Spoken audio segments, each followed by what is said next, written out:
Your room might be small, but your drums don't have to sound that way. I'll walk you through mic placement, room treatment tricks, and a few mix moves to make your space sound way bigger than it is. Some might say that a small room can be used to your advantage. After all, it's not what you have, but what you do with what you have that has the biggest impact.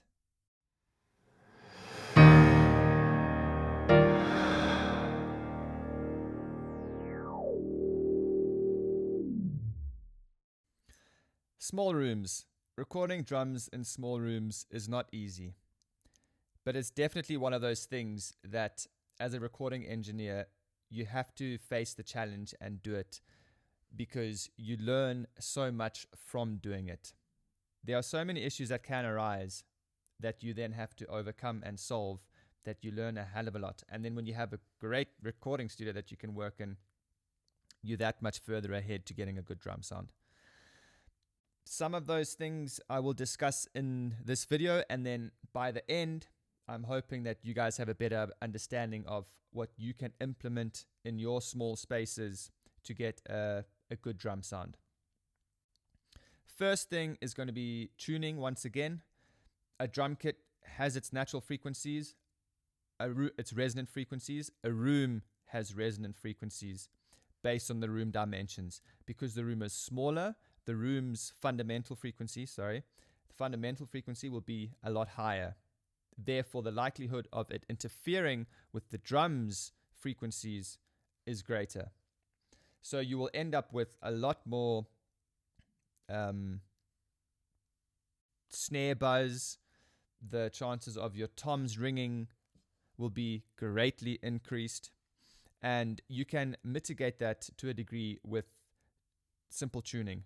Get the drum kit in there, play it, and manipulate it accordingly. Having said that, because it is a small room, the sound volume inside the room is going to be greater, so you will still get a higher amount of snare rattle and tom ringing, ringing on your toms, just because there's more volume in the room. Some of the problems that we are going to discuss are early reflections. These cause two different types of problems. The first is standing waves. Now, these are nodes and antinodes. Basically, if you have a sound source and a mic a certain distance from the sound source, the mic will pick up the sound first. The sound will then go hit the hard wall and come back and be recorded by the same mic, and therefore it may be in or out of phase or slightly off phase, and this can cause comb filtering and other problems. That's the first problem that early reflections can present. The second problem is, because you're in a small room, the early reflections are a lot more prominent. The distance from the sound source to the wall and back into the microphone is a lot smaller. Therefore, the sound wave would have had less time to die off, so it's going to be a lot louder, and you're going to have a lot more bleed. The microphones will be picking up a lot more bleed in a small room. The third thing, mic placement. Again, mic placement, if you're going to, because you limit it in a small room, you're going to be putting your microphones pretty close to hard edges, and that will also increase comb filtering and introduce phase issues. Now, the solutions for that. With early reflections, we can bring in mobile sound panels that you can move around. Sound panels generally don't absorb sound incredibly low. If I'm not mistaken, from about 150, 200 hertz downwards, even a good 100 mil Rockwell panel battles to absorb anything below that. But sound panels, you can place them in areas where you believe that there will be a high amplitude of early reflections to absorb a lot of the high end from getting back into that microphone, to clean it up a bit. That'll really help. With mic placement, what I'd suggest is get your drummer to play and just walk around the room. If it sounds good, put a microphone there. That's probably the best idea to do in terms of room placement for the mics. Microphone room placement. Just walk around, use your ears, and put a mic where it sounds good. Another thing that you can do is mic choice. There are microphones that have the ability to become hypercardioid. And basically what this means is its polar pattern is more directional. So it's going to pick up more sound from the direction straight in front of it. And that can be highly beneficial. So it's a natural reduction of the unwanted sounds. A lot of microphones have a switch that you can toggle and change to hypercardioid. But as an example, I've got a C1000 here. This microphone, you can actually change something on the capsule in slide. So if we take the top off, we'll notice there's a small black bit over here, this plastic thing that kind of goes over very close to the diaphragm. If we remove that without breaking it, you'll notice that my microphone is very dirty. That needs to be cleaned. You can then put this guy on. Whoa, there we go. And this piece of plastic, believe it or not, turns the microphone from cardioid to hypercardioid. Just like that.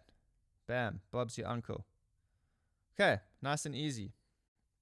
So that's another thing that we can do to help with recording drums in a small room.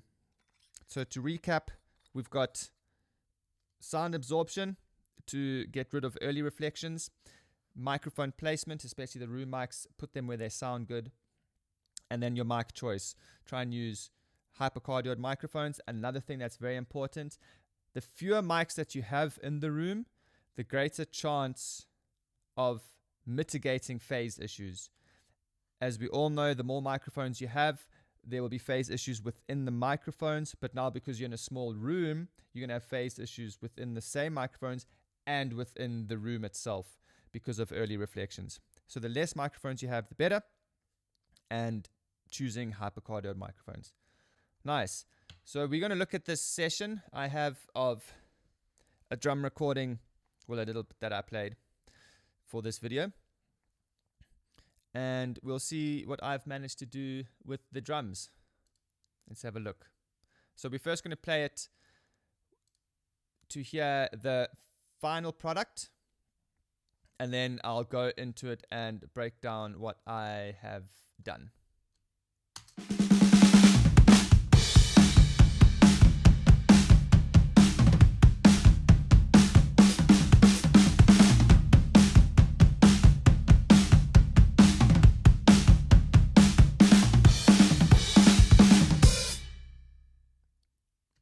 Nice. So the first thing I want to do is bypass absolutely everything so that you guys can hear what the raw drums sound like. I'm going to keep this L2 on, just maximize it just so you can hear. It just brings the overall volume up. So this is what raw drums sounded like.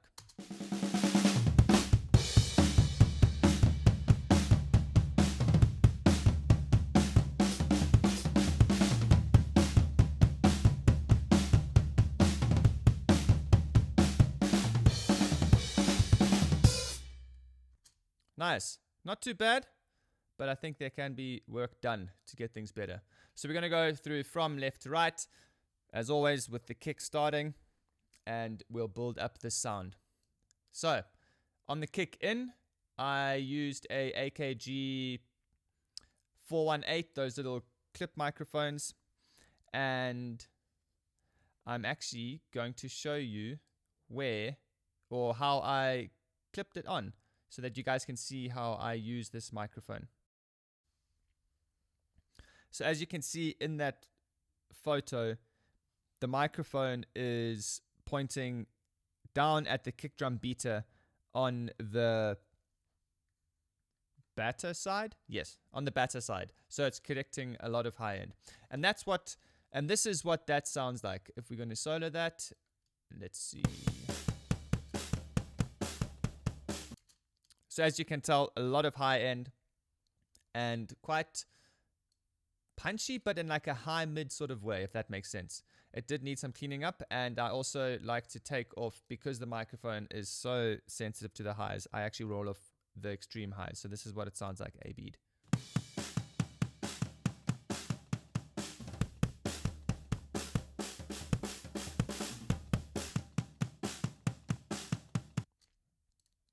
It might sound like you're losing quite a bit, but I'm trying to get a certain sound of just the beta, and I think that was accomplished there. Next, we have the kick out microphone. I've got a photo of that as well. This was something new for me. Generally, I actually put the microphone in the sound hole of the kick drum, but I wanted to move it around, and I found that there was quite a nice low-end thump by putting it, as you can see in the photo, in the center of the drum, far enough away from the skin that it doesn't get hit by the skin. I did find that if I had it too close, obviously the skin vibrates and hits the mic. And this is what I have done with that. So I'll play it bypass and then we'll insert it. So you can hear a lot of low end there, a bit rumbly, so to speak, but we'll see what I have done later to try and help with that. And this is the EQ in and out.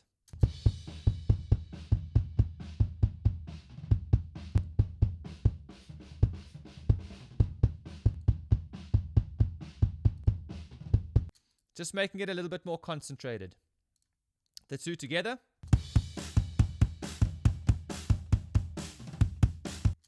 Okay, not such a bad starting point, but again, as you can tell, there's quite a bit of bleed. So what I used, a good old gate. It can be quite tricky to gate perfectly when the bleed is so loud. So you end up with something that sounds quite funny in my mind. But once you've added the overheads and the room microphones, you kind of get a way of the pumping, so to speak, of the gate. You'll see what I mean in a second. So this is without the gate.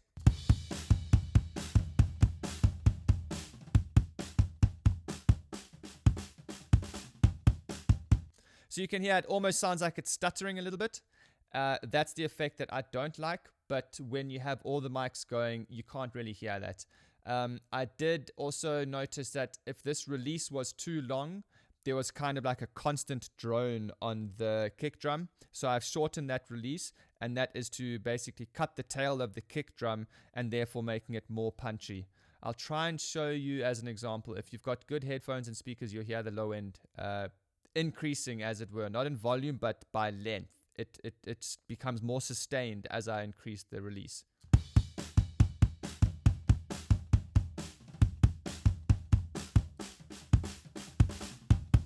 And then back.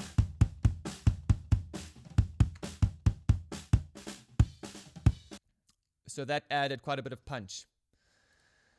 The next thing we have is a bit of EQ. Classic. I really enjoy these EQs. Just boosting some lows and boosting some attack. Nice and simple. And then we have some good old compression.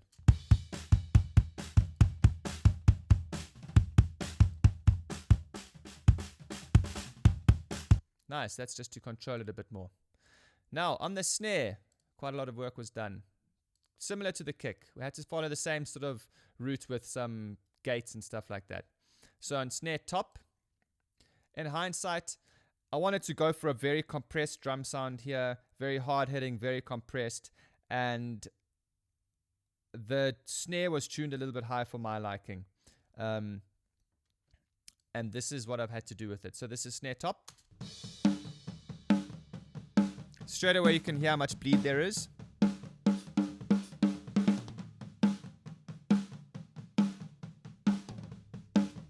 So you notice with those cuts, it helps bring out or bring to the forefront the fundamental of the snare drum.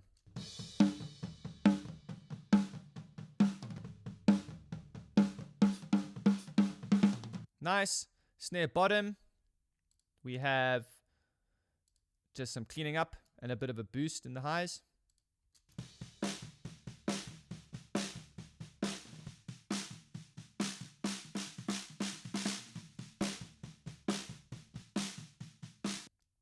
Cool. Together, this is what we have.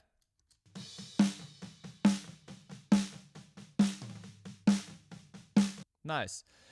You can hear straight away that the snare wires are just vibrating the whole time when anything else is played. So to try and get rid of that again, I'm using a gate, and let's see how that sounds.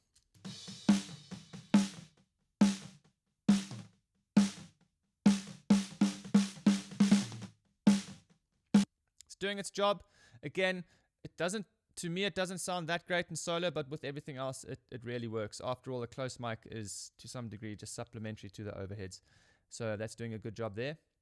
We have some boosting in the lows, and that was it.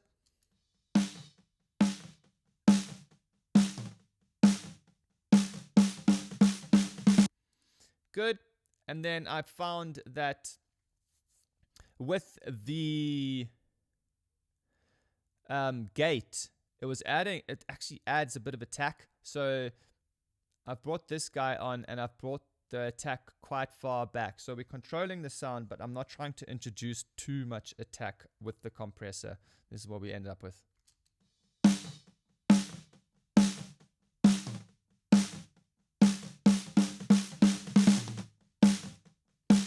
Cool. Again, just doing its job. On the overheads, we have some cleaning up.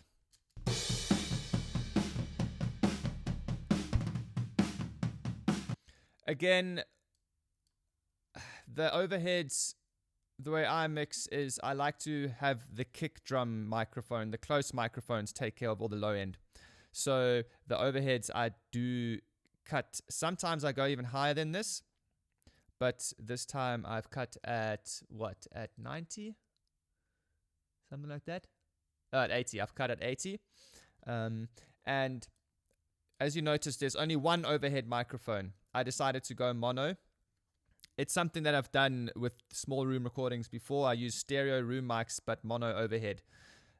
Especially because being so close to a ceiling, I was about 40 centimeters from the ceiling, and having two mics, you just got double the issues. And I can't say for sure, but I think I do have a bit of comb filtering on the overheads, especially when the cymbals hit. I'm not sure if you can hear that. I'll go from just before. There's a bit of a nasty honky sort of sound there. But this EQ is just to clean up a little bit. We then go from there into a compressor. I chose this guy just to try and smooth things out without adding too much aggression.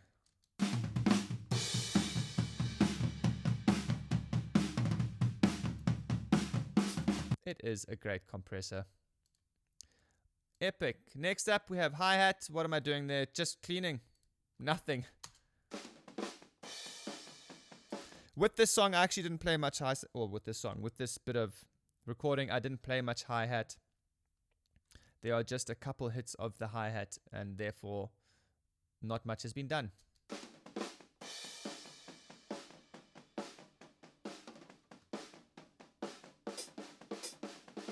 There we go.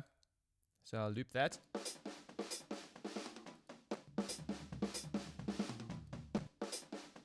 Again, just trying to isolate the hi-hat. Now, Tom 1. Let's see what we have going on with Tom 1. Let me just find it in the waveform. Okay, Tom 1, I always cut my toms up, so it's just a small little waveform. That's it, pretty much. And this is what we've done.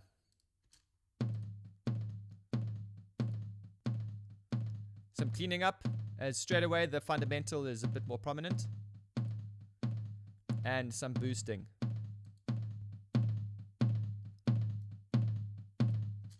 Pretty easy.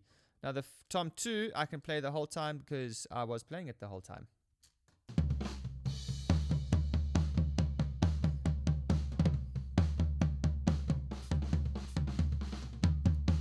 Some cleaning up.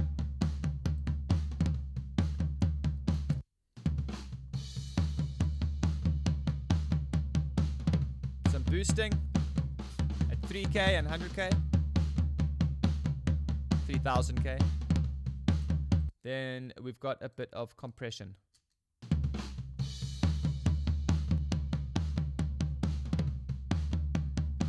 I compressed this tom because with this beat, it is essentially the hi-hat, so it's running the whole time, and I want it to be audible the whole time, so I brought the levels up with compression, or made them more uniform.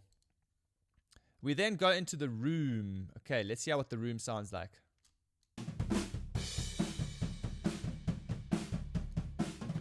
One thing here again is I tried my best to make the microphones equidistant from the snare drum. Because it was just me and not the drummer, there was no one drumming or someone to help me hold a wire or a string or a cable to get them equidistant. What I'd do is I'd push record, play a bit, and then on the snare, and then go and check in Pro Tools if they are perfectly in line, and then adjust the microphones accordingly to try and get them perfectly in phase. It also was tricky, as you saw in the beginning video. The whole one side of the room has a curtain on it with absorption panels behind it. So that side microphone will be a lot drier than the other side microphone. But this is the end result anyway.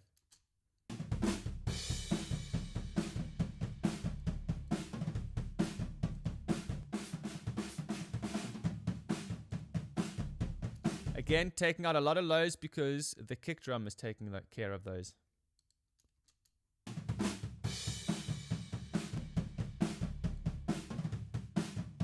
And then some compression, make it more exciting.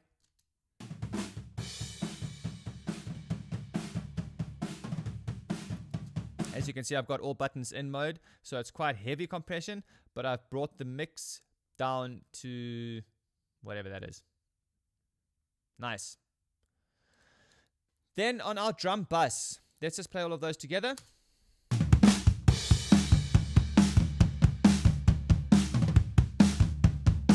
Sounding pretty cool. Again, we've got my favorite, this compressor, taking out some boxiness. This is what it does.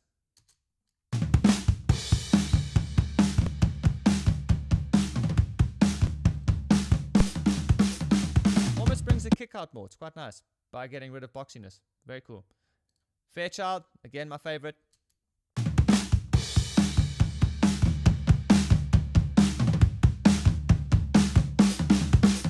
Very cool. Then this guy bringing out some more subs, some super lows. We got it set at 60 Hertz. Let's go.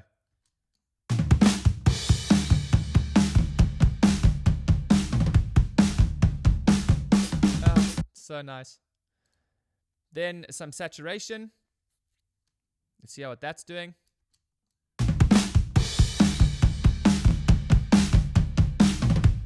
Whoa, really pushed out the snare, didn't it?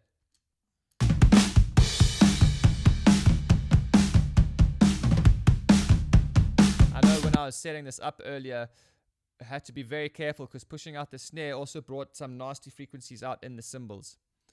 But that sounded cool. And then some very light bus compression.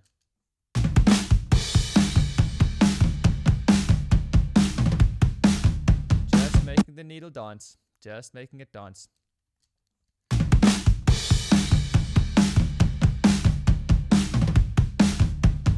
Nice. So that is the sound of the drums, just the drum microphones in the room. Now, if we wanted to take it much to a different sonic landscape, what we can do is basically add a bigger room to it.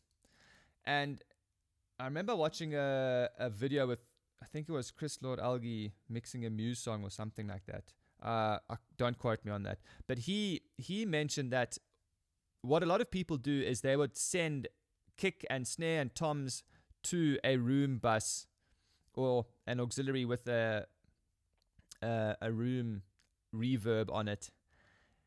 And his intuition says that why would you send the close mics? Would you not send the room mics to a room reverb? And I thought that was very interesting. And since he said that, I've been doing that and I really like the way it sounds.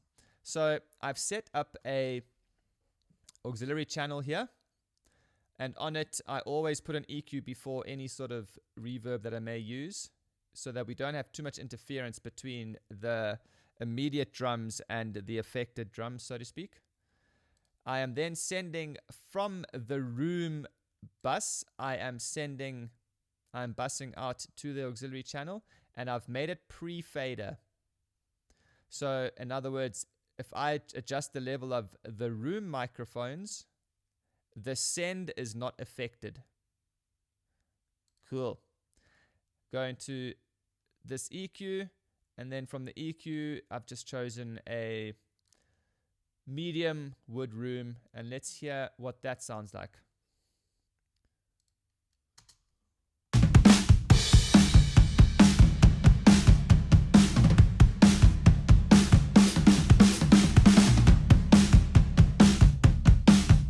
That is a massive difference.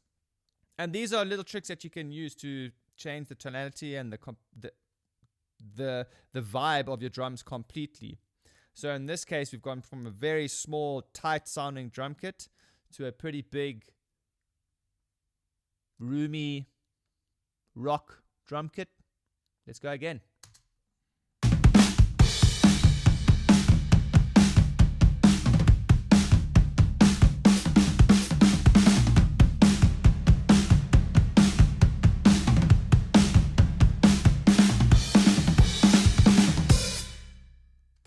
Pretty cool. Crazy what you can do with computers nowadays.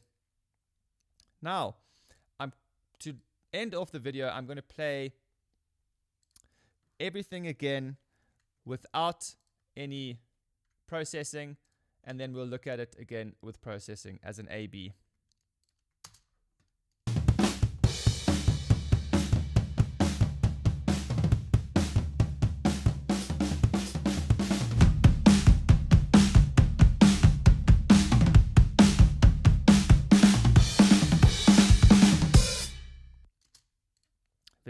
Very cool. And there you have it. So there's some tips and tricks that I use to get a good drum sound from a very small room. It was a great exercise for me because since building this space or converting this space from a mushroom farm, I haven't actually recorded drums in that small end room. So that was a good experience for me. I hope you guys have learned a lot from this video. It was great for me to make it. I learned a lot. And please, if you would like to, check out some other videos that I've got on the channel that also take deep dives into how to record drums. Thank you very much.